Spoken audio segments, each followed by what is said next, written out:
Biz bugungi san programmamizga Şinjan Parlaq Kasbiy Texnikumining o'qituvchisi Sidiq muallimni alayda taklif qildik.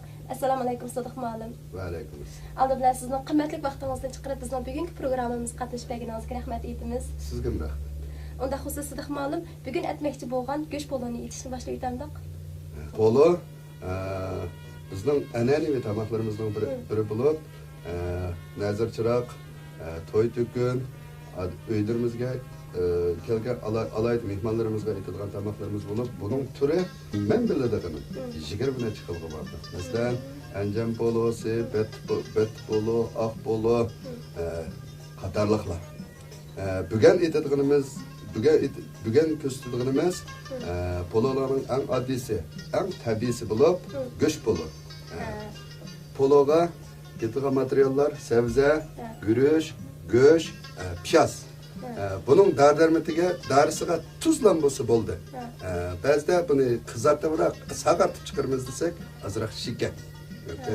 Ta'mini taqim oshirish uchun azroq shikar solib qo'ysak bo'ladi. Endi sabzimizni to'g'rashga boshlab, Bu sabzlarning yerimi seriq, yerimi qizil sabzlar ekan, uni yemishga ikkisini aralashtirib to'g'raymiz. Bu sabzining bu ikki xil sabzining ta'mi o'xshamaydi. Qizil sabzimizning bu bo'lsa ham seriq sabzi qismimiz alayda tatlı bo'ladi bu polo. Ama qizilni aralashtirsak buning rangi taqim chiroyli chiqadi. Ta'mi ancha yaxshi bo'lmaydi. Mana seriq sabzimiz alayda tatlı bo'ladi. Shunga bu ikkisini aralashtirsak mana seriqninki ta'mi chiqadi. Mana qizilninki rangi bilan alayda hem chiroyli hem tatlı chiqadi. Bu bir piyozini ikki xil to'g'raymiz. Bu biri bu poloning etishning asosliq tamlik bo'lmagani bu shu poloni dag'laganlik. Dag'lash deganimiz buningga tuz suvi sepimiz, andan keyin piyozni ravs kuydirib bir dağlaymiz. Ondan keyin go'shtni solsak, go'shtni qo'rilib, yana bir dağlanadi. Ondan keyin polonun ta'mi, asosliq ta'mi, mizlik ta'mi shu dağlangandan bo'ladi. Ama qag'imni, lekin sabziga o'xshash. Biz to'g'rayotganimizda bizrak sabziga o'xshash qilsak bo'ladi. Bu dağlaydiganimiz go'shtimizni çoğun kichikligini şu özümüzden ahvoli qarab, mehmonning ahvoliga, oilalik ahvolimizni qarab, qaysi manchilik to'g'ri, anchalik cho'nlik to'g'ri deydigan bir qoidasi yo'q buningki. Endi tayyorliklarimiz bitdi. Ham buningga pologa soldigan mayga keldik. Meyimiz bo'lsa, odatda o'ylarda ishiladigan tilroq o'sha odatdagi maylar bo'laveradi. Ammo buni Tegim alayda qilamiz desak, qichining miyi alayda seriq chiqadi emasmi? Bu alayda chiqadi. Shu nisbətdə qashki bir bo'lsa, dal maysizmi bo'lmaydi, mayliqmi bo'lmaydi, shu kötü chiqadi. Ba'zi oilalarda mayliqroq yeyishga amroq ularga biza chiqroq qo'ysak bo'ladi. O'zining ehtiyojiga qarab ehtiyoj qarata. Buningga tuz suvi sepamiz. Mana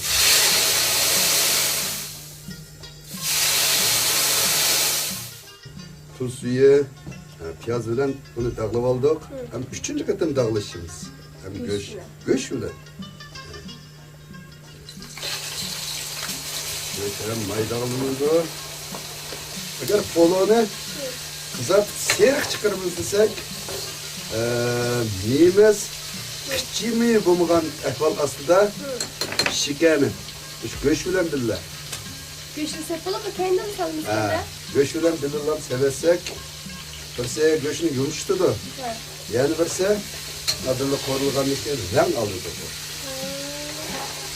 Bunu qo'rib, bizlik go'sht qurugi chiqqanda, makiyizimizda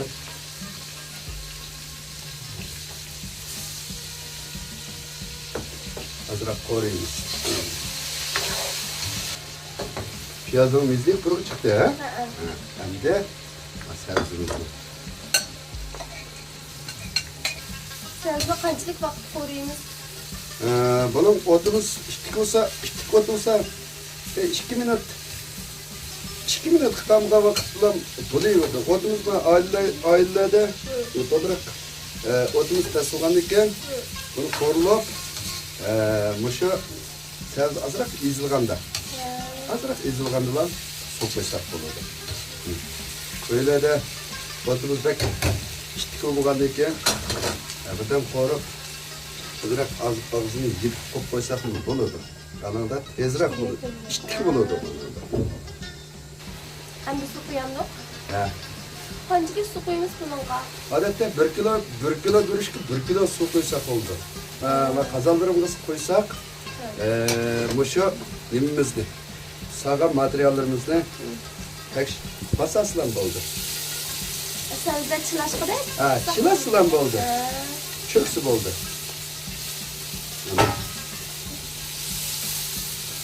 Buni tez o't qaynatib chiqarib olgandan keyin o'tiral o'tda. Bir xil qaynab bersa, mana ta'miri o'zaro aralashadi. Undan keyin tuzini tanshab ko'rishni sarsak bo'ldi. Aldirash vaqtlarda masalan mehmonlar kelib qolib ishtigirak chaqariq qilamiz. Oldin ola qiziq suv chilab qo'ysa, yurish yumshag'ash turdi ekanda dumlaydigan vaqtni xushqarab bo'ldi. Amma suyimiz bu qaynabdi. Görüşün salamdı. Görüşne silishning oldida qanday aldirashib ketsakmi, tuzini tetib oldiganni unutib qolmaydi. Odatda tuzni kuchliroq, görüşning tuzi bo'lmagan ekan, kuchliroq tetib bo'ladi. Poloning isab ketishi asosligi birse shu görüşning. Aşı ot tekke'ye tigib qolganligidan bu saladi. Şuna bunu görüşni salgıcha şu polo etgan bo'lib, jiqroq polo etganlarda o'sha alohida diqqat qilsak bo'ladi. Salgıcha o'ttirib qaynaydigan bo'lgan ekan, görüşni atrofiga oldi bilan solamiz. Bu yoqqa bir soldik.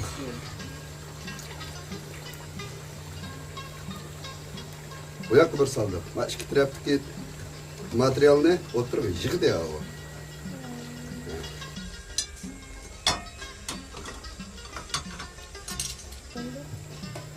Görüşni dumlaganda o'tni kuchliroq etib dumlandik yoki bo'sharoq etib dumlandik? Başta o'tiral o't verimiz. Baş gürüş salganda. Gürüşni sap bo'lib dumlagan vaqtida o'tni kuchliroq bir berib etiblam o'tni pastga olib, undan keyin 15 minut 20 minut turgazsak bo'ladi. Bir o'rib olsak, mana bu qaynamay o't tegmay qolgan yerlar bo'ladi. Bularni biroq aralashtirib o'tib, mana qarang. Atroflari yumshoq pishibdi, mayoqlari, go'rishlari ham turdi.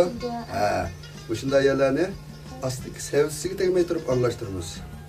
O'sha iniq olsin. To'la shunda aralashtiringlar desa, sevzilarni qo'yib aralashtirib o'tadi. Aralashtirib o'tib qolsak, go'rish astiga chiqib qoldi. Süt degan ish. Bir o'rib bo'lgandan keyin, ya'ni 15 minut dumlab tursak, men efendim yettim arzuga, soğukum geldi hemidim ayağımız kaydığa. Baba, efendim geldi. Kaydın ilge yağmurçe, lezzet birer tamga. Şaklini duyi geller, kimi geller armanda. Haydun markalık yağmışdan təmi qandarıq ekan? Bək yaxşı ekan. Haydun markalık yağmış haqiqatan yaxşı. Çay atadık qutluk günni, toy tökünni bezmelerni. Çay tutup hem elev aldık, rencitsek ger köngüllerni. Çayxanada mullaqqat bop, dili yuruk danışlarga, yadikar qıp elev aldık, izil ahlak ögütlerni. Yadikar yürüşlük çayları. Qadrli ko'rarman do'stlar, poloning tabiati issiq bo'lib, uni sovuq saylar bilan qo'shib iste'mol qilganda salomatlikka texnik foydasi bor. Sovuq saylarning tarkibidagi yog' va tuz miqdori tuvan, tabiiy oziqlik miqdori yuqori bo'lg'achqa, u qandagi may maddasini tuvalatishda unumli manfaat qildi. Unda xususiyatda ma'lum polo dunyogacha bo'lgan arliqda biz o'sha polo bilan birga qo'shib iste'mol qilishga eng bop keladigan turk qalamchisini tayyorlash usulini sizga o'rgatib qo'yamiz. Turp qalamchisiga ketadigan materiallarimiz turp, yumg'oq sut, tuz, shakar, azroq ochiq suv, uvaq qizilmish ketadi. Oldi bilan qalamchi qilib olamiz.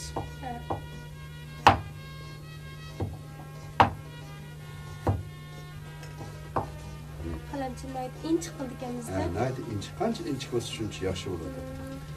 Bo'lmasa, shalloq shuda.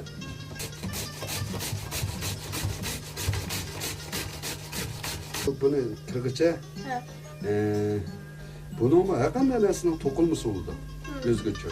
Savizning bu turibning yiltiz tarafi bilan yopirmoq tarafiga to'g'ri kelgan bo'ldi.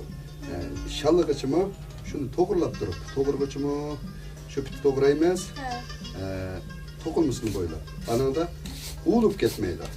To'g'ri olgandan keyin bir qachaga ilib, bunga tuz buni bo'shitadi buni. Tirik chiqiraman desak, yana qayta suvga chilasak ham, suvga chilab turib, chaqirasak ham, yana boshqadan tiriladi. Bunga tuz soldik. Bayamqa siqqan tuzimiz u tugida bir siqish bilan uning ta'mi qolmaydi. Şekerden azroq sevetdik. Ondan keyin qizilmishniki meni qo'ysakmi bo'ladi. Yoki bo'lmasa, ma'ni kunduza ustiga tashlab o'tib, azroq may. Pekcha qilib ketmiz. Endi yumg'oq sutimizni shubraq to'g'rab aralashtirib qo'ysak ham, suyimiz tayyor bo'ldi. Mesela muşunun qo'shish issiq ketadigan. Issiq keladigan tamoqlarni yeganda qanday so'g'oq say, mayli turib bo'lsin yoki boshqa so'g'oq saylarni qilganda o yumg'oq sutni qo'yib qo'ysak birsi rang berdi. Ham birsi puraq berdi. Yana birsi nima bu tibi jihatdan aytgan chog'da buni so'g'oq bo'lganiki tam shashka. Taamның tabiatini, soğuk, ıssiq tabiatini, soğuk narsalar bilan yesak, tanishilib, odamning badaniga alayda manfaat qiladi. Vaqtni to'shibqa pololarimizni dimlanib bo'libdimi?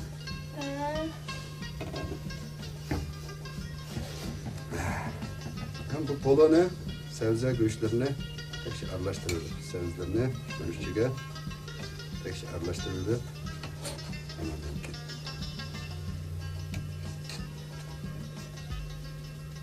Mana do'stlar, bugun biz aytmoqchi bo'lgan poloning bir turi go'shtli polomi tayyor bo'ldi.